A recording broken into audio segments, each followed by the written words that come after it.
Earlier on in today's lecture, I mentioned the importance of hand gesture and said that I touch on some of these part in the pod. Hand gestures are, of course, often culturally bonds, bound and can vary from group to group, but there are few of them which, if not universal, are very common in it around the world. I'd like to focus on the history of four gestures in particular: the salute, the thumbs up, the high five, and the handshake. The salute, a gesture most associated with the military, may have originated in the 18th century. The Grenadier Guards, one of the oldest regiments of the British Army, used helmets in the form of cones. These were held in place by chin straps. It was difficult to raise your helmet when greeting someone, so the soldiers simply touched their head with one short movement of the hand before quickly putting it back on down again at their side. The thumbs up gesture is apparently goes back a lot further. It's widely believed that this gesture goes back to the Roman times when the gladiator fought in the front of the emperor and eager crowd in the Colosseum. The final gladiator phase was decided by the audience. If they felt he had fought well, they showed their approval with the thumbs up gestures. The emperor would then confirm this and therapy would spare the gladiator alive. If the crowd gave a thumbs down on the other end, that means executions.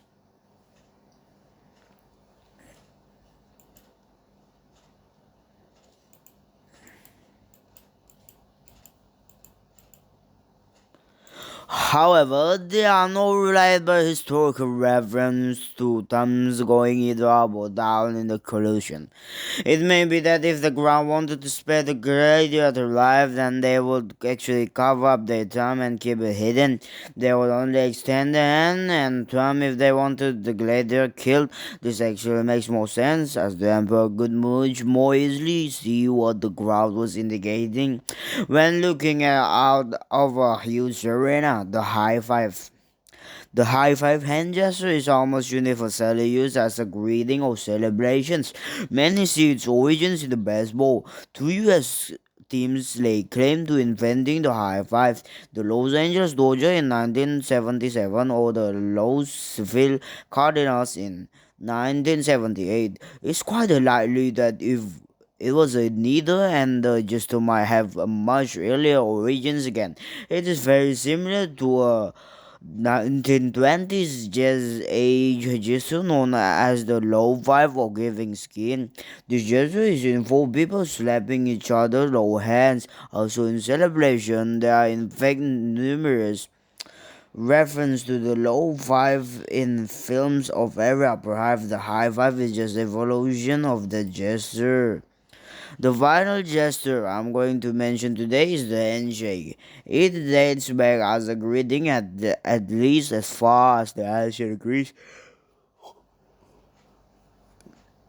In the Acropolis Museum in Athens, the base of one of the columns show goddess Hera shaking hands with Athena, the goddess of wisdom and courage.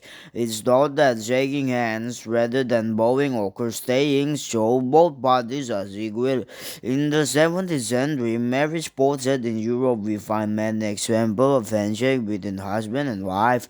Now, of course, the handshake has a multitude of an agreement in sports or other competitive activity. It is also done as a sign of good sportsmanship. In this way, the gesture has not strayed from its original meaning to convey trust, respect, and equality. Okay, that's all I'm gonna say. Wassalamualaikum warahmatullahi wabarakatuh.